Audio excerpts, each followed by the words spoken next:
What if there was a way to make your joints more resilient, your recovery more efficient, and your skin just a little bit glowier all at once? For years, collagen has been touted as a magic bullet in the wellness world, but how much of it is real science and how much is just hype? I'm Ginger Hultin, and in this episode of the Good Clean Nutrition podcast, I'm sitting down with one of the world's leading experts in performance nutrition, Dr. Dana Leese. From Olympic athletes to the Golden State Warriors, she's worked at the highest level of sport to understand what really moves the needle in injury prevention, muscle recovery, and the role collagen plays in it all. Today, we'll explore what collagen is, how it works in the body, and what the latest research actually says about supplementation.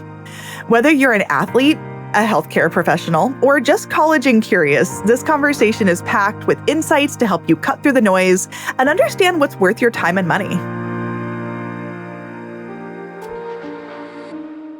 So, Dr. Dana Leese, welcome to the podcast. I'm really excited about this conversation, and I just wanted to start by having you quickly introduce yourself. Yeah, well, thank you so much for having me. This is a topic in an area that's close to my heart, close to my research. But I've been in the performance or sport nutrition world for about 17, 18 years now, and worked all across the world. I've worked in Canadian Olympic sport for several years, and then jumped over to Australia for a bit to do my PhD and just get more kind of training and expertise in the physiology space, because I think when you're working in sport with elite athletes, you really need the deep dive physiology knowledge. It's like nutritional physiology basically is what we're doing to really optimize performance at that level. And worked across Olympic sport, worked across World Tour cycling, so with men's and women's teams in Europe, flying back and forth, a lot of air miles. And then I live in Lake Tahoe area, California now, and I work in the NBA, so I work with the Golden State Warriors. I love that. It's so fun to talk to someone that's really launched leadership that we need in that area. So thank you for all that you've done. And thanks for sharing your expertise today. I love that you've done research in this space because you and I have both been practitioners for a long time. And I'm interested to get your take. I would say 10 years ago, nobody was talking about collagen. It's exploded in popularity like no one on social media. I'm sure you were, but all of a sudden everyone's talking about it, taking it, questions about it. And so how long do you think it's been popular? I would say since about 2016, 2014.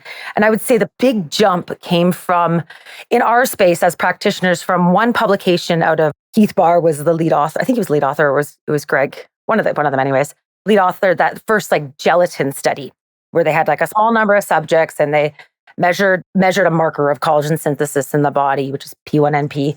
And it was a small N number, but the findings were really unique, and kind of the way the stats were done, it looked really, really quite impactful. So I'd say that's where in our space, everyone jumped on that. And I think also too, it was a new thing. I felt at that point, our field in terms of new science was getting a bit bored. We were the last big kind of new thing we had was beta alanine. And so it was a new way that as practitioners, we were oh, we can help athletes with injury. We can, help with connective tissue and help with rate of force development and adapting to that explosive performance type training. So I think we just got really excited. Totally. It's in everything. Well, I want to get your molecular information about what is collagen in the first place, and then what role does it play in the body? So collagen is basically in our body, we have about 27 different types of collagen-based tissue. And what's common about these tissues is the structure of amino acids is very similar, regardless if it's your skin connective tissue or your bone or your tendons or ligaments. The amino acid makeup, essentially the protein strands of the sort of more primary structure, is really, really high in glycine. But overall, it's the highest sort of type of tissue in our body. And there are tons of different types of connective tissue. But it's something that, from an athlete perspective, historically, we thought that there wasn't a lot of blood flow to our cartilage or to our ligaments and tendons. So really trying to find ways to optimize adaptation and optimize return, injury recovery, essentially, was where sort of some of the rationale around, hey, let's look at sources of collagen. And so when we take collagen as a supplement, so separating from kind of what it is in our body, but we're trying to get those building blocks from a supplement and put them into our body to maybe hopefully improve some of the connective tissue adaptations we're looking at. Different companies will have different sources of collagen supplements. So some will be bovine, some will be marine based, but basically you're taking byproduct of animal, and then it's processed through sort of a heat denaturization process, chemical process into like basically broken down into single amino acids and dipeptides. So really highly digestible, highly bioavailable sources of these amino acids. You get these powders, take them and see what happens. Yeah, I mean, I have patients taking them in a different way than yourself. I have people doing it for skin, hair, that kind of stuff. And I'm interested in your eyes. You mentioned athletes. Who else benefits? Aging adults, people with joint issues? Who is this for? There's definitely like a solid area of research supporting the use of collagen supplementation in older populations with osteoarthritis, osteoporosis, in the recovery process of like total knee replacements. So looking at, hey, when is our connective tissue, when do we start to have problems? Like when do we start to have breakdown? Why? And what can we do nutritionally to help reduce or slow that? But I would say that taking collagen for whether it's like a joint health, connective tissue, sort of joint focus, you still need to load. You still need to exercise. It's not going to be like you can take it and then magically your bone gets better. You still need to do the rehab or be active and load that joint to stimulate collagen turnover and stimulate the formation of this collagen crosslinks. So you have the collagen tissue, but that tissue is made up of those collagen sort of fibers, essentially, the triple helix of protein strands joined together with these crosslinks. So that's what gives it like the strength in a way. So when we adapt, we don't only make connective tissue, but we also improve the cross-linking. So break and make new crosslinks. So that also helps with just like the integrity. I kind of think about it as a hair elastic, where you have an old stretchy hair elastic that you've used for ages. It's your favorite hair elastic, but it really doesn't hold your hair up anymore. Whereas then you get a pack of fresh new elastics. And that's how I kind of think about some of the like tendon and ligament collagen-based tissue is like, we're trying to keep it like fresh and springy. So it holds your hair up or holds your body up and generates force. That's such an awesome example. It really speaks to me. Is there? It really makes sense. And I was writing an article the other day about prehabilitation, so getting people ready for surgeries and things like that. So I think about collagen whenever we need the healing process. And there was some interesting stuff out there about dosing extra protein and maybe collagen to help with the healing process later. So seems to be a lot of uses, and I would say good research and emerging research, it sounds like. And it's also risk versus benefit. There's not really a lot of risk. But, you and I talked about how collagen is everywhere. If you go to the store, there's literally like shelves full of it. I think that this is not just like a passing trend. I really think this is here to stay. And I'm interested to hear if you believe the same. And then if you think we're underutilizing it, like, should we be using it more? I'm surprised how long it has stayed around, honestly. I kind of thought it was going to be like kind of the gluten-free trend, where we'd have a few years of everyone selling collagen products, and then the few high quality products would stay around. But it just still seems to continue to grow. And the market just keeps expanding and still being somewhat lucrative.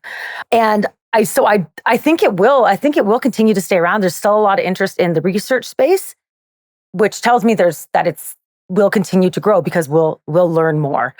And I would say underutilizing, maybe. There's only so many supplements people can take. And I try to get people to like, I guess whenever they're like, oh, if I take all these supplements, like that's, first of all, it adds up to your bank account really fast. But like, how long are you going to take 40 supplements a day? Not very long. So I really try to get people to like work through. And when I work through with athletes too, we don't just take every supplement all year round. We periodize. And I try to encourage people to like even write down, like, what are your priorities right now? What are your health priorities? And what are the top 3 or 5 or whatever it is that you think you can manage supplements for this period of time that you think would be beneficial, rather than I have cupboards of supplements that I periodically just garbage bag. So I think really let's try to be, in a way, priority based, like we do with athletes, is figuring out what are your priorities, what nutrition strategies and supplements underpin those priorities for this X amount of time. As far as like where collagen has come in the past 5 or 10 years, are there any like misconceptions that are floating around out there that we should bust today? There's definitely some marketing that is very strongly opinionated around if you are trying to improve or return to play or your rehab from ACL reconstruction, you should take this X amount of this type of collagen. So like type 3 and type 1 or whatever, or if it's skin, you should take this type and this type of collagen. They're all like labeled with essentially Roman numerals. But I haven't really found any literature supporting the benefit of like type 2 or 3 collagen for a certain condition over hydrolyzed collagen peptide. And when I think about like the processing of collagen and I think about the structure, the only rationale I can think why a specific type of collagen may be indicated for a specific condition would be that there's some bioactive compounds in that product from the extraction process that are somehow benefits or somehow makes it more active or beneficial. And I haven't come across any literature that has really any good literature that has shown this. I try to think through it like kind of methodically, because if you're waiting for a review or a meta-analysis to come out, you're going to be waiting a long time, and then you're going to be really behind the times as a practitioner. So I really try to understand the mechanisms to then form sort of an evidence-influenced opinion for my clients or for my patients. So if I look at like processing a collagen and what comes out on the other end, single amino acids and dipeptides, and they're pretty similar in the amount of these amino acids as well, regardless of what tissue it's been extracted from. That is really interesting because I get confused when I'm like looking at the literature or hearing people talk about it has to be type 1, 2, what have you. And I think people get really in the weeds about that. But what I'm hearing from you is that is not maybe where we should put our biggest focus. Yeah, I think just like a high quality product and the same product of collagen, like the same thing essentially that you get in that canister has 6 different names sometimes. You'll have collagen peptides, hydrolyzed collagen, and it's just different names for the same thing too. So sometimes people will also get in the weeds of being like, oh, you have to take collagen peptides. That's the only thing that works or that works the best. But it's processed the same. So just, not trying to get yourself too caught up in that. And then there's the gelatin piece too, which was sort of where some of this collagen products came essentially from gelatin. And like years ago, NFL teams were taking Jello shots for what we use collagen for now. For a bit, we used gelatin and Jello and stuff, but now we have actually decent tasting stuff. I actually want to jump a little bit more into exercise because you mentioned something really interesting that was like so many supplements, you don't just take collagen and everything's fine. Like you need to also do the work. So I'm interested in taking collagen and exercise and how they work together. So I'd say there's sort of 2 things we're looking at with like connective tissue adaptation when it comes to like loading or exercise. One is if you have that like hair elastic that's super springy and fresh and generates force really well, or holds your hair up really well, what are you using collagen for? Is it to improve your rate of force development and some of those like basically related performance measures? So there's that sort of piece, which is like are you looking for the performance? Are you looking to optimize the tissue that is helpful with explosive power-based performance, jumping, sprinting? Or is your priority more around like just connective tissue integrity, health, maintenance? And that would be sort of like we might call like a prehab program. And that would be more of focusing on isometrics, longer holds, like a wall squat. So what you're doing there is you're loading the tissue in a way where it's getting loaded and you're breaking those cross links. And then with the right nutrition, forcing your body to make better cross links. So having sort of more, what we hope is like more sort of tissue integrity. Those would be sort of the two rationales and like exercise related scenarios and kind of how I separate them out, because it is confusing. You did mention muscle though, and I know that there are studies that suggest that collagen might help with muscle mass. Is that true? And can you walk me through that? So the muscle itself, the muscle tissue itself is not going to really benefit from collagen alone. I mean, maybe it benefits if you have a really low protein diet, but it's the extracellular matrix of the muscle so Luc van Loon's lab in the Netherlands, they've done a string of studies measuring changes in the extracellular matrix. So muscle tissue itself, no, but that's not really what we're looking for in a way. That's not the reason I would use collagen, but there's definitely been some misinformation in that space.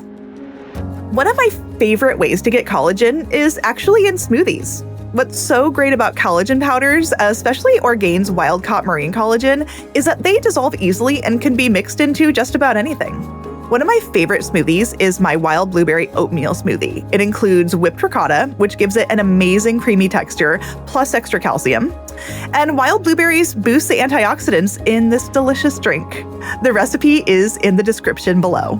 After everything we've covered so far, are you curious to try collagen without altering the taste of your favorite foods? Orgain's grass-fed collagen peptides deliver 20 grams of collagen peptides in a smooth, easy-to-mix powder. Since it's flavorless, you can get creative and mix it into your coffee, a smoothie, or even a soup recipe.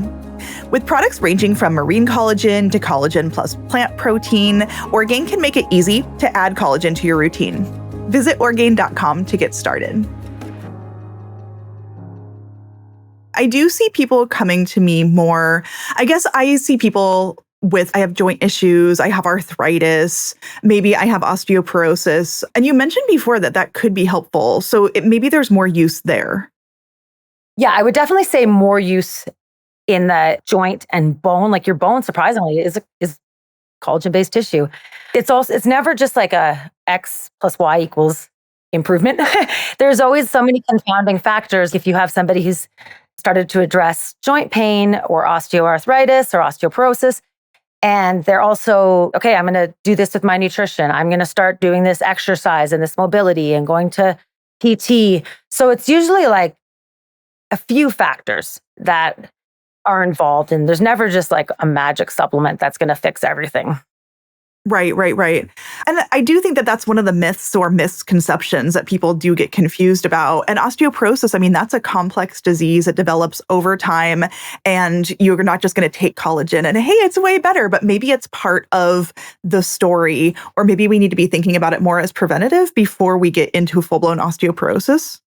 If I really look at preventative, I'm looking at your teenage years and making sure that you're optimizing your bone development during that time, but also trying to reduce the breakdown of bone that happens with age. And we just get, as much as I hate to say it, I am way more sedentary than I used to be. I'm way less active and do less structured training and loading just because of like how busy life is with kids and stuff. And it doesn't have to be like you go to the gym and you have this complex lifting program.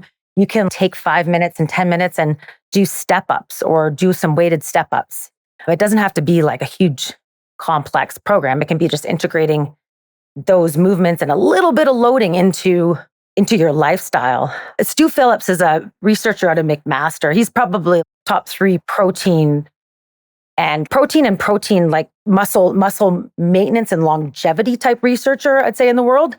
And one of the things he says that always resonates with me is that maintaining muscle mass is like the one factor linked to health span or longevity. So like when I don't look at lifespan more, I'll use health span, because if I'm like super unhealthy, I don't really want to live a long, long time. If I'm bedridden and not able to do what I love, but like health span, being mobile and being able to do what you love is maintaining in maintaining lean mass. And as we age too, the signaling of our body to, in terms of adapting and making protein or making muscle protein or turning over muscle protein and building muscle as we age, that signaling slows down. So we actually need to eat more protein as we get older. And if we maybe look at your grandparents, what do they tend to eat more of? It's a lot of times it's not protein, it's toast and cookies. So it just really, I try to help educate on that with the aging population as well. Right. I mean, we see people fall into this situation where their muscle mass is declining, they're not as active, fat mass either stays the same or increases, and that's called sarcopenia. So then you have more fat mass, less muscle mass, it's harder to move through the world, and then you're more sedentary. And that's this really negative cycle that holds people back from living a healthy life. Yeah. And then you get intimidated too of what you think you need to do to put on muscle. And I think you don't need to necessarily go to the gym and hire a personal trainer. There's a lot you can do kind of at home. Right. I always ask my patients, okay, there's all these barriers. What can you do? Like with what you've got in front of you, what can you do? And I will point out proudly that I did weighted step-ups this morning, Dr. Lee. So I'm already following your advice. Excellent. Yes, I do. I'm really following the research about how important it is to maintain your muscle mass and how that affects your bone mass as you age. So I'm really glad that you touched on that. And even if taking collagen doesn't affect your muscle mass, it helps your bones and connective tissue, and that can help support maintaining your muscle mass, hopefully. And like muscle quality with the extracellular matrix piece. Yeah. Right. You mentioned something that is very interesting and important, which is the lack of completeness regarding collagen. So I struggle with this being a plant-based provider, because it's like there's this messaging when you're eating protein in your day. Like, it doesn't have to be perfect. Your body can put it together. But I think that might be a little different when we're talking about collagen versus like whey protein. Can you talk me through the incomplete protein part of this conversation? Yeah, like collagen is fairly limited in the range of amino acids it has in the supplement itself. So I wouldn't say I would use it as a protein source. I would use it as a collagen source. Sure, it can add on to increasing your lysine intake, but it's not going to, if you just only have mostly collagen and then maybe a little bit of lentils or beans, you're still going to probably struggle to meet your quality protein needs, and you might hit total protein, but getting enough of the essential amino acids, you'll probably struggle. But I just think people just need to be aware, I guess, that collagen is not going to be an one-hit wonder protein source. I would use it in a more targeted manner. Yeah, it has amino acids in it, but it's not like a protein supplement. It is very specifically a collagen supplement. Yeah, exactly. Interesting. Dietitians like to be food first, right? We say that a lot. When you're working with athletes or people with cancer, like a lot of times you need very targeted supplementation. Can you get collagen from the diet? And how do you know when you need to supplement? Yeah, there's Rebecca Alcock ran a couple different studies and basically measuring the amino acid composition of a bunch of different commercial-based collagen sources or supplements. And so just basic, straight up product analysis. So her research that she looked at bone broth. It was a casein. They're looking at a couple of other whey protein alternatives just to look at the amino acid composition. Collagen peptides, gelatin, like a baking gelatin. I think they use Knox.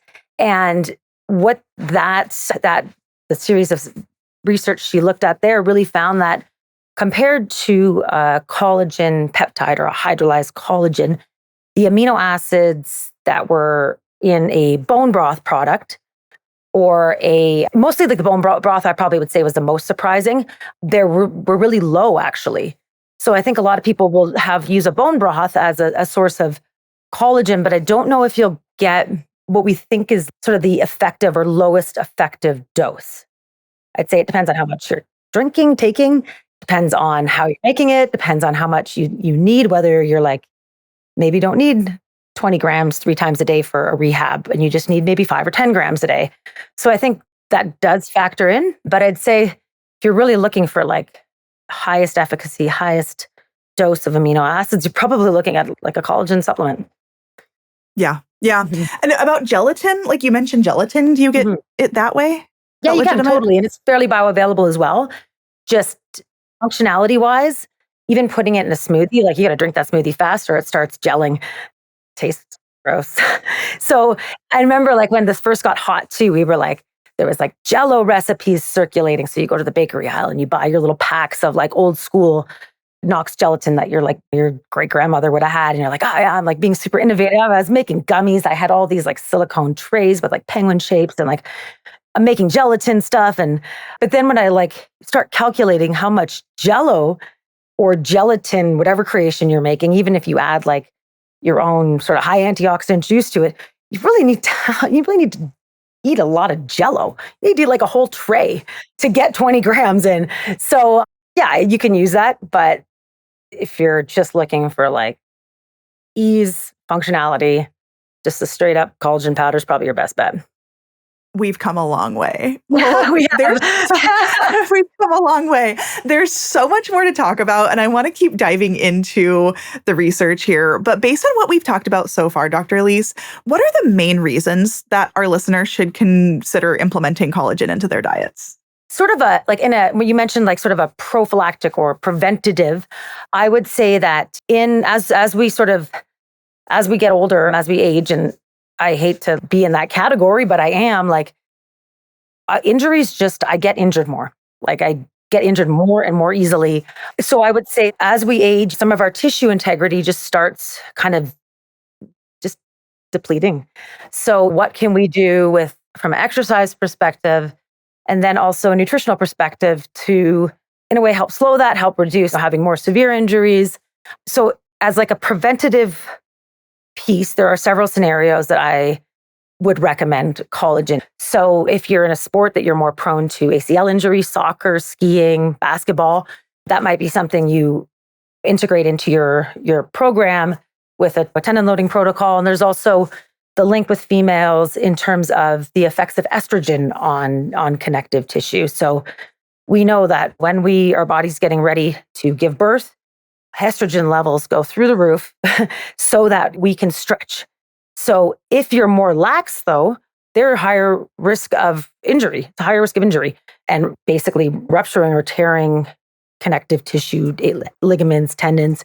So that also sort of happens during our monthly cycle, where during the luteal phase, that's when estrogen is the highest. And there's some evidence that's when more female athletes may actually rupture ACLs.